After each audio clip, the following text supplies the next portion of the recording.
What even is intermittent fasting and why should you care? These are fair questions. Now, I spent a year of my life steeped in fasting. And so it's one of those things where it was so important and so prevalent in my life that I just assumed everybody knew what it was. And they didn't. They kind of thought I had gone off the deep end. I recognized that to be true when I went to get my hair cut. I had lost a bunch of weight quickly. I lost 55 pounds over the course of 6 months. So it was pretty significant and I looked very different. And she's like, "Oh my God, what are you doing?" And I was like, "Oh, I'm doing intermittent fasting." And she was like, "What? You're starving yourself?" And I was like, "No." I was so taken aback. When somebody's starving, they don't have a choice. I was intentionally pausing how frequently I was eating. And that to me didn't seem all that crazy because I had learned so much about it that it was second nature. And so for people who have heard that, who are curious about it, I wanted to just kind of explain it, because when I tell people I lost a bunch of weight through intermittent fasting, they're like, "Oh, I can never do that." And they shut it down. And it's literally one of the most amazing tools that I have ever found for weight loss. Like in my mind, there are categories of weight loss tools, right? There's weight loss surgery, there's medications, there's dietary restriction or, counting calories and reducing your calories. And then there's intermittent fasting. And for me, intermittent fasting was amazing.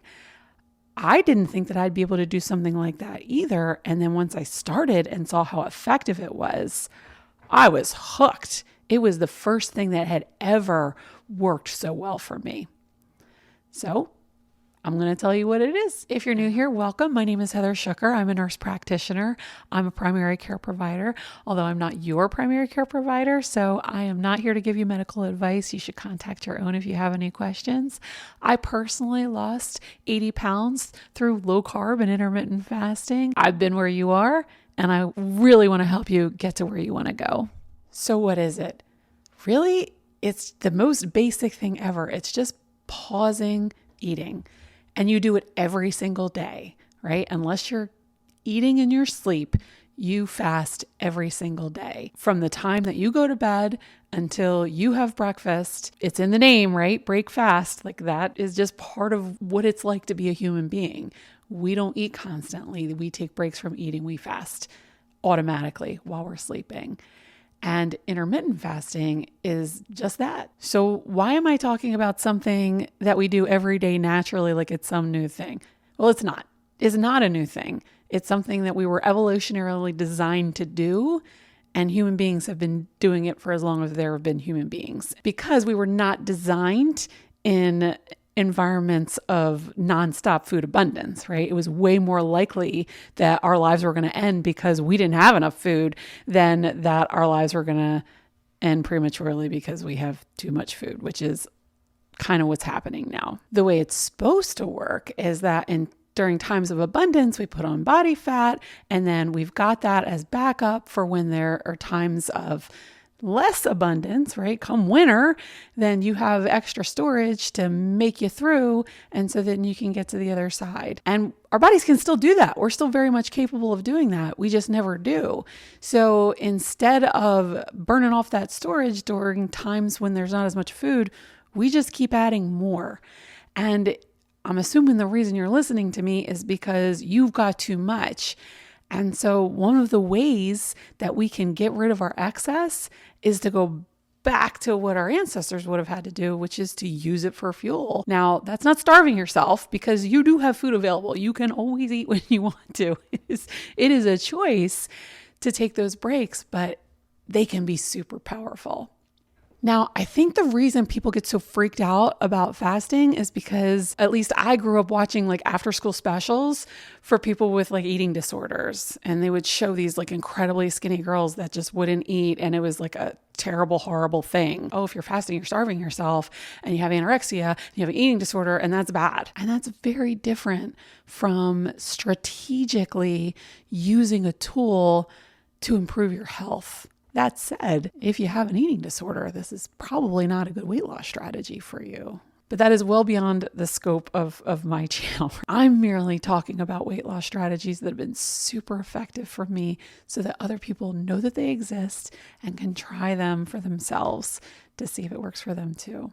I think the other reason that people get freaked out by fasting is because they assume that the hunger that they're feeling is just going to grow and grow and grow until they explode or they turn into a hate monster and chew everybody's heads off. And that was my camp. I used to get hangry. I used to be mean when I missed meals. It was very unpleasant for me. And so the idea of fasting was just something that I just would not consider at all. Like I truly was at the end of my rope. And the reason I was convinced to fast is because in the book, Life in the Fasting Lane, Eve Mayer made a comment about hunger being a liar. And it clicked for me because I was drowning in body fat. And why on earth would I be hungry if my body was covered in fuel? And also in that book and in other fasting resources that I've read, they talk about hunger coming in waves, which is true. It doesn't build up until you explode.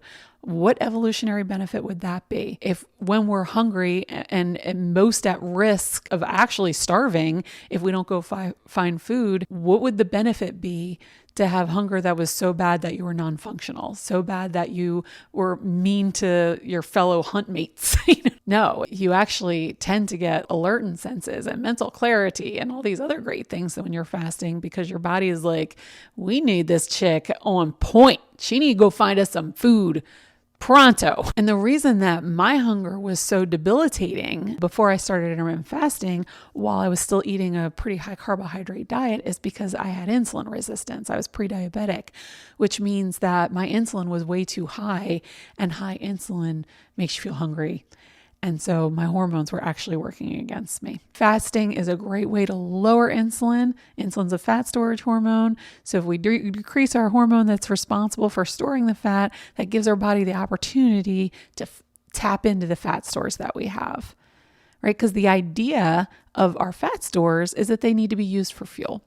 And so we need to give our body an opportunity to use them for fuel. The way I learned most of what I know about intermittent fasting was first I read this book called The Obesity Code by Dr. Jason Fung. And then I read another book called Life in the Fasting Lane, which is what actually convinced me to try fasting.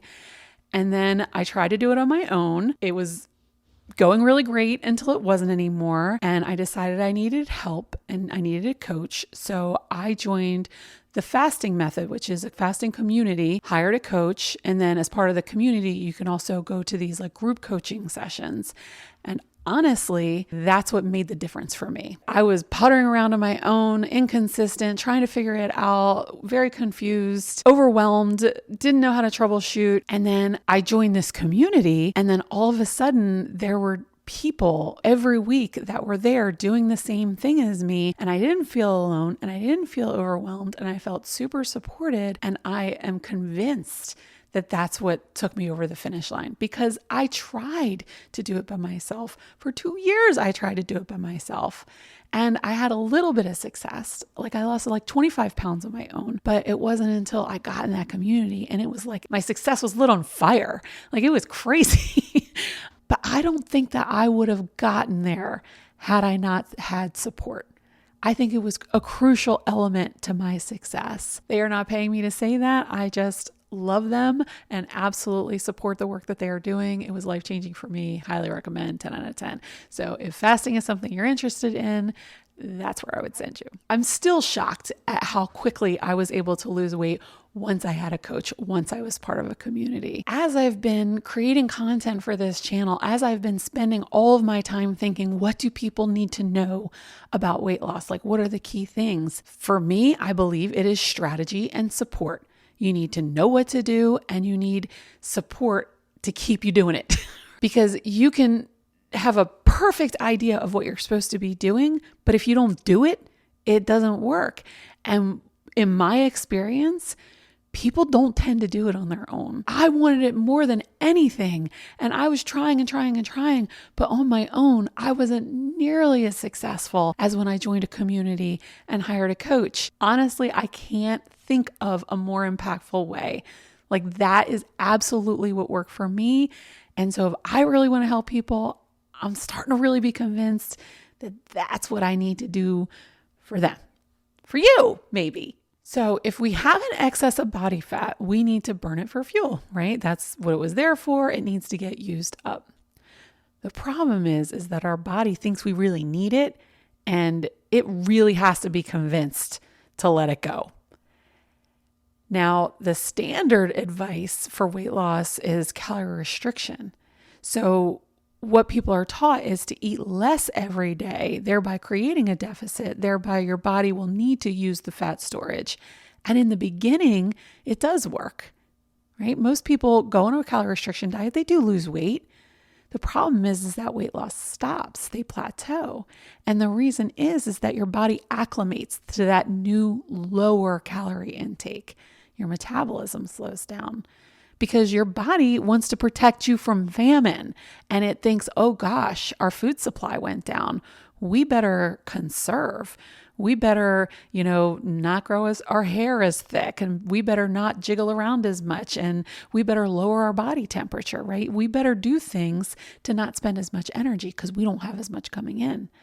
And so for the person trying to lose weight, they hit that weight loss plateau. They get very frustrated. They try to eat even less. It happens again, and then they give up, and then they put all the weight back on, probably with friends, because you've already lowered your metabolism. So now when you go back to eating the way you were eating before, you don't just go up to where you were before. You add on a little bit more because your metabolism's a little lower. That sucks. So enter intermittent fasting. The reason that intermittent fasting is such a useful and beautiful technique is because your body doesn't acclimate to it. Now, if you do what I did when I first started fasting and try to just eat one meal a day, when I first started that, it was really effective. I lost like 25 pounds by just eating dinner every single day. The problem is that's just like any other calorie restriction diet. My body acclimated. And then I started to put the weight back on. I was like, how on earth am I putting weight on? I'm eating once a day. So that strategy has a very short lifespan, in the grand scheme of life for weight loss. And anything that makes you lose weight for a little while, but then you put it all back on, to me is an absolute waste. Like, we need strategies where the weight goes off and you can keep it off, right? That's the goal. Nobody wants to do this yo-yo crap. We've been told our whole lives we don't want to do that crap. So don't do that crap. It's not a successful strategy. Fasting is different because instead of having the same lower amount of calories day after day, you break it up. So for example, in that one meal a day scenario that I was talking about, if I have a regular set of food, breakfast, lunch, and dinner, or lunch and dinner, and then the next day I don't eat again until dinner, that's called a 24-hour fast, right? Going from dinner to dinner. Then the day after that, I go back to having, lunch and dinner, or breakfast and lunch and dinner. Your body doesn't think that there's like some loss of food. It's, that's just one day. Like, that's just normal variation from your body's perspective. And so you get that kind of fat burn for those 24 hours. And then you go back to regular eating, and then you go into fat burn again, and you do that kind of back and forth motion, and you can start to see some progress. If you hear this and you're like, what are you talking about? If you want to boost your metabolism, you got to eat small, frequent meals. That's what I've been taught. My answer would be, has that worked? Has it worked? And if it's worked, great. I don't want to interrupt anything that's working for anybody. If you have a strategy that is working, run with it. Don't stop. Keep going for as long as you possibly can. But if it is not working, instead of thinking, oh, it must work, I'm just doing it wrong for the rest of your life, maybe, which is not a great strategy, consider something else. I tried all those other strategies. They didn't work. And so I don't care what the papers say. I don't care what the doctors say. I don't care what the dietitians say. I went to them for help. They didn't help me. You know who helped me? The fasting method. All the people out there that taught me what low carb is. That's who helped me. I was recently asked, why on earth would you spend all your time like talking about this subject that, people have strong opinions about, people get angry for some of the stuff that I say? Because somebody helped me and maybe I can help somebody else. And so maybe they don't want to hear it from like all the other voices that are saying that stuff. Maybe some rando nurse practitioner who was obese her whole life, who finally found a way and is willing to just evangelize about it.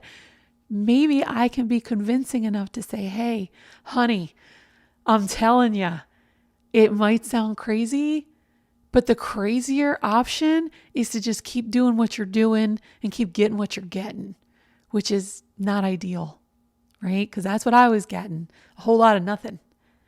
And then I went this new way and I got into size 6 pants, which is crazy. All right. So what are the key takeaways here?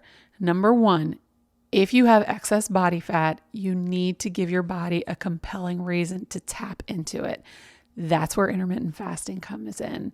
Number 2, intermittent fasting isn't starving yourself. You have a choice. It is merely taking breaks from eating, which we were evolutionarily designed to do. If we could not survive breaks in eating, we would have died a long time ago because there weren't grocery stores, fast food restaurants all over the place, right? Right. Number 3, it is way harder to do fasting when you eat a high carbohydrate diet because high insulin, which is what you have when you eat a high carb diet, makes you really hungry. And it's a fat storage hormone, so it's something that you're fighting against. Fortunately, intermittent fasting can get insulin to come down, but it's harder to do if you're eating a lot of carbs. So in my opinion, intermittent fasting is really kind of only possible if you're willing to cut the refined carbs from the diet. Now, people have been able to white knuckle past that. I couldn't. Number 4, fasting is not eating for 16 hours and then eating for 8 hours straight nonstop. With intermittent fasting, you eat meals, not nonstop grazing, right? The nonstop grazing part is a weight gaining strategy, which we don't want to do. We want a weight loss strategy. And of course, liquid calories is eating. Fasting has been around since people have. It is not a newfangled strategy, just like not eating highly processed foods is not a newfangled strategy. If you look around, you realize what we're doing now is not working. So in a nutshell, what is intermittent fasting? It is giving your body a compelling reason to burn body fat for fuel, which means you're taking a break from eating so that your body is using your fat storage as opposed to what's in your stomach for fuel. If your body burns it up, then it won't be wrapped around your abdomen anymore. Hooray! Make good choices.